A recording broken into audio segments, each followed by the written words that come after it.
Mnohí nám hovoria, že e-learning ich nebaví. Nebaví ich totiž pozerať a čítať PDF-ka na obrazovke počítača, nebaví ich sledovať videá, pretože im unikajú súvislosti. Vítam vás vo videoukážke, v ktorej sa oboznámite, ako môže vyzerať e-learningový kurz, pri ktorom sa nebudete nudiť, ktorý vás zaujme, pri ktorom sa zabavíte, aj sa naučíte.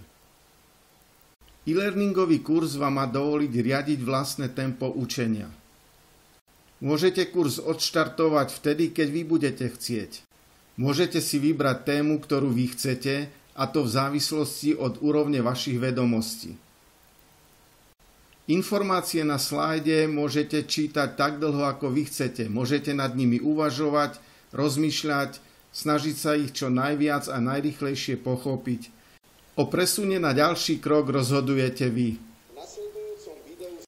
Predkladané informácie si môžete vypočuť alebo prečítať si ich. Videonávody môžete v rozhodujúcich krokoch zastaviť a tak zistiť, na čo sa máte sústrediť. A pokračovať môžete ďalej vo videonávode. E-learningový kurz si má pamätať, ktoré kapitoly ste už prešli. A zároveň vám má pomôcť, ako ste pochopili tému. A to pomocou kvízových otázok.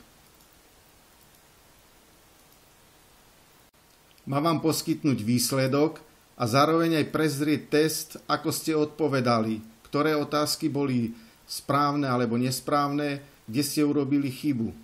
Ukázali sme vám, ako môže vyzerať e-learningový kurz. Zaujal vás? Nájdete ho na stránke myšlienkovemapy.com.